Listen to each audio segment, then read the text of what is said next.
వాళ్ళు ఉన్నారు. Manual board ఇన్ని ఫెసిలిటీస్ మాకు అప్పుడు లేవు. మేము అయినా సరే చదువుకుని ఎవరి కాలం నుంచి second class first class students మొత్తం వీళ్ళందరూ ఫస్ట్ క్లాస్ స్టూడెంట్స్ మొత్తం అందరూ 90 ఆయన class first school first. Writing రాస్తే ఎలా ఉంటుంది తెలుసా? ప్రింటింగ్ మెషిన్ ప్రింటింగ్ చేస్తే ఎలా ఉంటుంది అలా ఉంటుంది సార్. అది ఆయన వాళ్ళ మంచి ప్యాకేజీలో ఉన్నాడు, మంచి పొజిషన్లో ఉన్నాడు. ఇవాళ మిమ్మల్ని చూడడానికి వచ్చాడు, ఇవాళ పరిణామాలు రమ్మంటే వచ్చాడు. ఇవాళ అందరూ ప్రతి ఒక్కరు వాళ్ళ వాళ్ళ వృత్తుల్లో మంచి నైపుణ్యం ఉన్నారు. ఈయన కూడా మామూలుగా మెడికల్ ల్యాబ్లో అసిస్టెంట్. ఆయన అగ్రికల్చర్ నెంబర్ 1 అతని స్థాయికి. ఇక మేమందరము వృత్తి పనులు వృత్తి పనులు చేసుకుంటాం. మేము కూడా మా ఇద్దరు ఎవరికాళ్ళే ఫెసిలిటీస్ అన్నీ బాగున్నాయి. మా హిందీ కూడా చాలా వరకు తక్కువ, మాకు అంతగా అప్పుడు వచ్చేది కాదు. అప్పుడు కొత్తలో ప్రవేశపెట్టారు దాన్ని. ఇవాళ మొత్తం అన్నీ అప్డేట్ అయినాయి. మీరు బాగా చదువుకొని మీరు మీ యొక్క తల్లిదండ్రులకి మీ ఉపాధ్యాయులకి మన ఊరికి మంచి గర్వకారణంగా నిలవాలని కోరుకుంటూ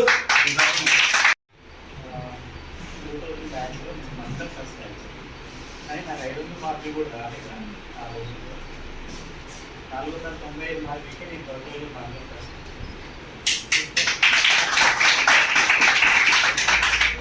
కానీ ఆ మార్కులు రావడానికి కూడా నేను చాలా కష్టపడ్డాను. మాకు కనీసం వసతులు కూడా లేవు ఇక్కడ. యాక్చువల్లీ ఈవెన్ వాటర్ కావాలన్నా మేము ఇంటికే తెచ్చుకునేవాళ్ళం. అలాంటి పరిస్థితుల్లో చదువుకున్నాను. కాకపోతే మా కోరిక ఏంటంటే ఇప్పుడు నేను యాక్చువల్గా హైదరాబాద్లో జాబ్ చేస్తున్నాను సాఫ్ట్వేర్. నా ప్యాకేజ్ వచ్చి 35 లక్షల వరకు.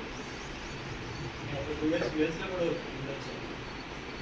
కానీ నేను ఎక్కడికి వెళ్ళినా నాకు గుర్తొచ్చే ఫస్ట్ థింగ్ ఏంటంటే నేను ఈ స్కూల్లోనే చదువుకున్నాను. నేను ఎంత గొప్ప స్టేజ్లో ఉన్నా కూడా నేను ఏ స్కూల్ నుంచి వచ్చాను అనేది మాత్రం మర్చిపోయాను. ఎందుకంటే నా బేసిక్స్ అంత బలంగా ఉన్నాయి కాబట్టి నేను ఎక్కడైనా బతకగలను, ఎలా అయినా. సో ఆ కాన్ఫిడెన్స్ నాకు ఈ స్కూల్లో చదువుకోవాలి. సో నాకు ఆ రోజుల్లో మా టీచర్స్ అందరూ చాలా గైడ్ చేసేవాళ్ళు. టీచర్స్ డే రోజు ఒక స్పీచ్ నేనే యాక్చువల్గా చెప్పాను. ఆ స్పీచ్కి జనరల్గా టీచర్స్ డేకి గిఫ్ట్స్ వాళ్ళకి ఇస్తాము. ఆ రోజు వాళ్ళందరికీ ఇచ్చిన గిఫ్ట్స్ అన్ని నాకు ఇచ్చేసారు. అని చెప్పి మా తెలుగు మాస్టర్ ఆయన. సో ఆయన జీవితకాలంలో ఒక గ్రంథం తయారు చేశారు తెలుగులో. ఆయనకి తెలిసిన కవుల గురించి, ఆయనకి తెలిసిన పద్యాలు, రకరకాల చరిత్ర గురించి ఇంత పెద్ద గ్రంథం ఒక చార్ట్తో ప్రిపేర్ చేసి అందించి, ఫొటోస్ అందించి, పేపర్ కటింగ్స్ అందించి ఆ గిఫ్ట్ నాకు ఇచ్చారు. ఇప్పటికీ నా దగ్గర భద్రంగా ఉంది. చెప్పట్లేదు. ఇంత మనం చిన్న స్థాయి స్కూల్లో చదువుకున్నా కూడా ఎంతో విలువలతో మనం పైకి ఎదగచ్చు. అది మనం దేనికి అడ్డంగా ఉండదు అని చెప్పడానికి జస్ట్ ఉదాహరణగా చెప్తున్నాను. సో మీరు ఎక్కడికి వెళ్ళినా యాక్చువల్గా ఇంతకుముందే నేను రావాల్సింది కుదరలేదు. First time actually school use చేస్తాను. సో మీ అందరూ బాగా మంచిగా చదువుకోవాలి. నా ఎక్స్పెక్టేషన్ అయితే అందరికీ 500 మార్కులు దాటితే నేను ఒక మంచి గిఫ్ట్ ఇద్దాం అనుకుంటున్నాను. మీ అందరూ స్టూడెంట్స్ 500 దాటితే ఒక గిఫ్ట్ ఇస్తాను. అలాగే 550 దాటిన వాళ్ళకి అందరికీ గిఫ్ట్.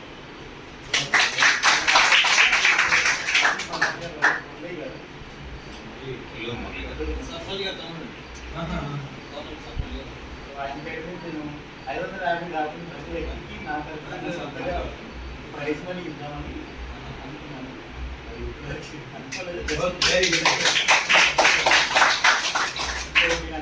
మీ అందరికీ ఆల్ ద బెస్ట్. చాలా మంచిగా ఎగ్జామ్స్ రాయండి. మైండ్లో ఉన్న ఆలోచన ఇంపార్టెంట్. సో మీరు మిగతా విషయాల గురించి ఏం ఆలోచించాల్సిన అవసరం లేదు. మీరు ఆలోచించాల్సిన ఒకటే ఒక విషయం, మీరు నా చదువు. మీరు అభివృద్ధిలో కావాలంటే మీ చదువు మాత్రమే హెల్ప్ చేస్తుంది.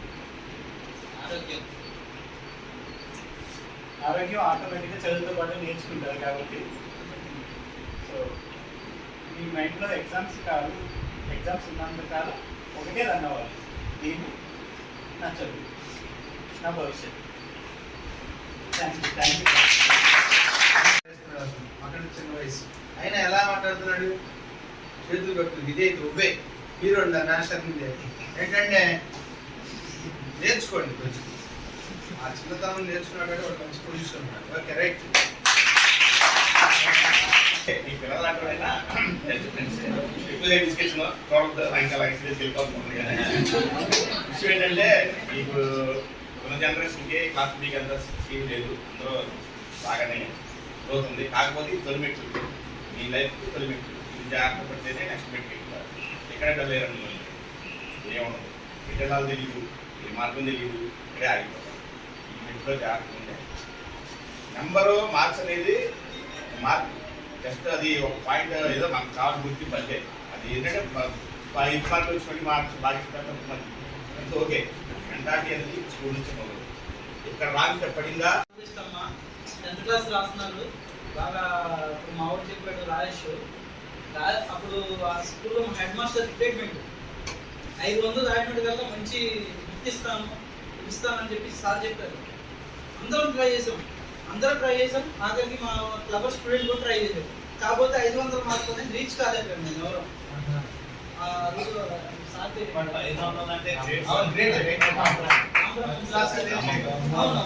ఇప్పుడు ఆల్మోస్ట్ అంతా 600కి 590, 95, 99 వస్తుంది.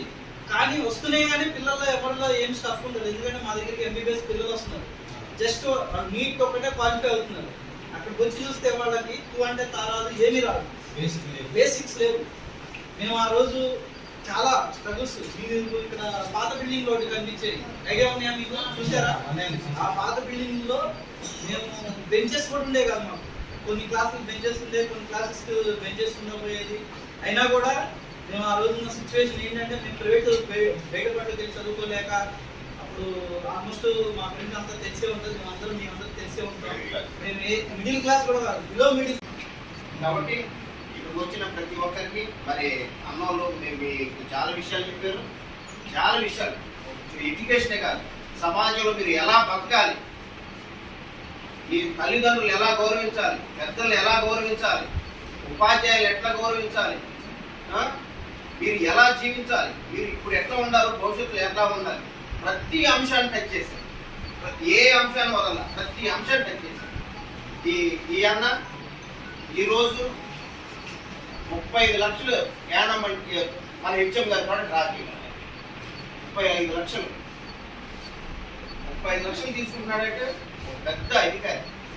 ఇప్పుడు కలెక్టర్ ఎక్కడ అంత జీతం ఉంటుందో ఉండదు. ఆ స్థితిలో ఉన్నటువంటి ఈ అన్నని మీరు చూసి మీరు ప్రతి ఒక్కరు స్ఫూర్తిగా తీసుకోవాలి. ఈ అన్నని తీసుకోవాలి. తర్వాత సమాజానికి పట్టు బానిసలుగా ఉన్నటువంటి ఈ ప్రతి ఒక్క సోదరుని యొక్క స్ఫూర్తిని కూడా మీరు తీసుకోవాలి. ఏదో మనం వచ్చాము, చదివాము, వెళ్ళాము అనేది కాదు. మార్కులు వస్తాయి, అన్నో చెప్పినట్టు మార్కులు వస్తాయి. మార్కులు ఈరోజు చెప్పుకుంటాకే పనికి వస్తాయి. సమాజాన్ని చదవాలి, మీరు పుస్తకాలు చదవాలి, మీ కుటుంబ చరిత్రను చదవాలి. ఆ చరిత్రలో ఉన్న లోపాలను మీరు అధిగమించాలి. మీరు ప్రతి ఒక్క చైతన్యవంతంగా మీరు జీవించాలంటే ఇలాంటి వాళ్ళు స్ఫూర్తిగా తీసుకొని ముందుకెళ్తారని ఈ అవకాశం ఇచ్చినటువంటి ప్రతి ఒక్కరికి ధన్యవాదాలు. నేను చెప్పేది ఏంటంటే కష్టపడి చదవండి, ఫస్ట్ ఆరోగ్యం కాపాడుకోండి. ఆరోగ్యం తర్వాత ఏదైనా చదవండి, ఆరోగ్యం ఏదైనా చేయగలరు. ఈ కార్యక్రమం మేము చేయడానికి ముఖ్య కారణం మాటలు గుర్తు చేయాలి. అతని ప్రోత్సాహంతో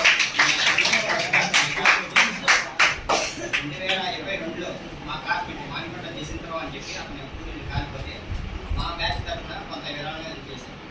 ప్లస్ 2024 తోటలు కట్టడం మీద వేసవకాలంలో సమ్మర్లో మంచిగా చేశాను, అలా కొంత వేసాం. ప్లస్ మన రాజకీయ